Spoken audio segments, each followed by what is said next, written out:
What's up, everybody? It's Monica May with Let's Spill the Tea. We are actually in the West Oaks Mall. Can you believe that? We're at a place called the Great Life Group, the GLG Hub. Keisha Allgood Foster, or Keisha Foster, she said, "You know, I'm not an Allgood. You know, that's my brother-in-law. So you know the Allgood that you listen to in the mornings at WOKB. Yeah, that's her brother-in-law, and her husband's a big-time DJ here, and they have this wonderful facility. We kind of gave you a walkthrough before, but I just wanted someplace different to come and spill my tea. Actually, today I'm just sipping water, but you guys have been writing me some phenomenal letters, and I love it. You can hit me up at info at letsspillthetea.org. But this one says, "Dear Monica, I made an Instagram account even though my mom said I couldn't have social media. I would love to know how old this young lady is. Everyone has one," she says, "and I felt left out." First of all, stop thinking about what everybody else has, because everybody does not have an Instagram account. Most people are just saying it. Now, you see them online, but that's not everybody. My mom checks my phone often, so I delete it, but she doesn't allow me any privacy. I feel like a prisoner. I really want to know how old you are. I just want to be a kid, have fun, and do what everyone else does. Well, Sweet Pea, everyone else can become a victim on Instagram or any social media account. I often tell the story of a wonderful Bethune-Cookman grad who came in to do sales for us at the radio station that I work at. And we hired him. He brought so much life, so much energy, and he was very good at what he did. But he had one of those funky, funky, dunky social media accounts, and it caught up with him. You cannot scrub your accounts clean. People have followed you, they've tagged you. All you got to do is check the friends on your Facebook, at least, and on any social media account, and just start following the links, following the dots. And they saw just how raunchy daunchy he was. And I say that because what you do in the dark is always going to come out in the light. So I'm telling you that because we have these serious conversations when we do our Let's Spill the Tea at CB Bistro. Dr. Ronisha comes by and she talks very openly about the implications of social media fantasy. And she talks about the harm that it does. People tried, and I just spoke to a group of girls over at Sheila High School. I had to answer some questions. And we learned that people try to solve conflict on there. Fights break out because of social media. So and so said something, or I saw on social media that all of my friends were at some place and I wasn't invited. That messes with your mental health. You see somebody kissing somebody that you like, that causes a fight. Then you go back and forth with the really bad language too on social media, and it is not good. It's not good. It's not a good look for you. And then, as I used to tell my daughter Monique, every time you walk out this house, you represent me. So you better be doing the right things. I'm sure your mom is thinking and saying that same thing to you, maybe not the same way. Social media can be good and it can be downright harmful to your mental health because you're seeing things that sometimes they happen and sometimes they don't. You're seeing girls, influencers, they got the nice weave, they looking good, they got jewelry on, they fit looks good. All of that stuff is borrowed. They painted on some of the things, and AI make you look a whole lot different. I am just saying, why not be you?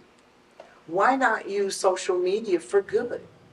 And if she doesn't want you to have it, just talk with her. Ask her, well, Mom, what age would you allow me to start using social media? There's so many other things that you could be doing in your life besides hitting delete or looking at somebody else's life. Why not use that time? Just give yourself an opportunity. In one day, one single day, go without turning on your phone to scroll. It's a rabbit hole anyway. Clock this for me, for yourself. How many times in your mind do you get the urge? I know when you want to stop smoking cigarettes, or actually stop smoking weed too, they're going to ask you from the time you wake up, when is the first time you think about that joint? When is the first time you think about smoking a cigarette? Is it right away? Is it 30 minutes after? That determines what they need to do for you to help you to get to stop.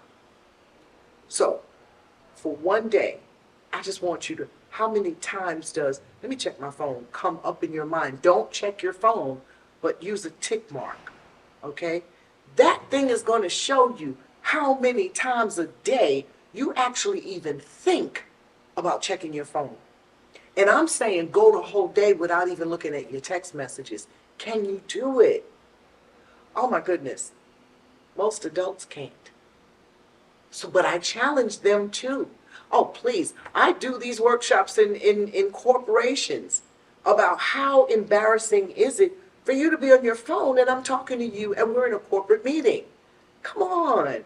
Everybody's dealing with this same thing. Our mental health is based, or the lack thereof, is based on our usage of social media these days. And I want you to know that you're not by yourself. And so when you broach this with your mom, if that is what you really want to do, then you have to let her know that you want to stop, you've been thinking about stopping, and you're sorry that it got to this point. But you got to be honest with yourself. How many times do you want to get to your phone? I mean, and then also in a journal, when you do those tick marks about how many times you think about getting on your phone, count those up. And then think about, by the end of the day, how many hours that might have equaled up to. Think about how you felt also, and this is what I want you to write out. Each and every time you wanted to pick up your phone, how did it make you feel that you didn't?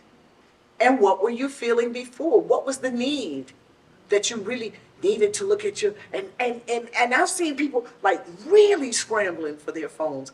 Listen, it happens to all of us. It's not just you. I'm telling you, baby girl, I really wish I knew your age, but I'm telling you now, if I see a toddler with this big laptop, I have not a laptop, but I have a screen in front of me, my iPad, and I see kids with bigger iPads than mine walking around, and that's the way that their mom gives them to pacify themselves, then it's ingrained in their behavior. So you can't help but being so strung out on social media. We did it to you in order to appease you. And it's backfiring on us all. Your screen time equates to your mental health downtime. Your screen time equates to your mental health downtime. I really want you to do that quick little thing where you open up your journal. And I even got ready to say, open up your phone in your notes section. No, open up your journal. That means you can't look on your iPad either. And if you have a desktop, you can't go there either until evening time when it's time to go do your homework. But I really want you to see just how social media is ruling your life, but it's also wrecking it too. It can wreck your job potentials and these taglines that you give yourself, the Gmails and the whatever accounts that you want to use.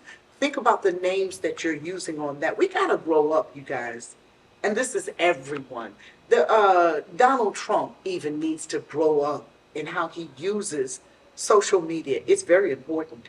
Your social media presence is going to dictate how people look at you. It really, really is. So I want you to think about that. And I also want you to think about the fact that no matter what you put on there, you can't scrub it away. You are stuck with it. And that is a representation of who you are. Do you want to be recognized as a slut because of what you got on, or what you may have left the house with is not what you went to, so-and-so's party? It's just the behaviors. And then also make sure that you're always aware of what cameras are on you when you are in public. Who's using their social media? Because I'm going to tell you something. You may think you're doing a quick FaceTime with someone. That's another thing.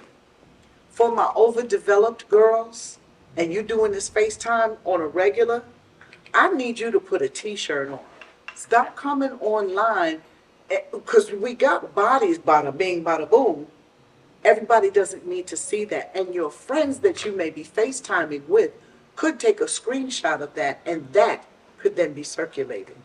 I need you to think of all the ways that people try to capture who you are. You are his best. Treat yourself like you belong to somebody. And be really careful about how you use that social media. Don't let it use you. Don't let it wreck your life. All right. Send me more questions. I love it when you do. Again, I'm Monica May. Reach out to me at info@let'sspillthetea.org.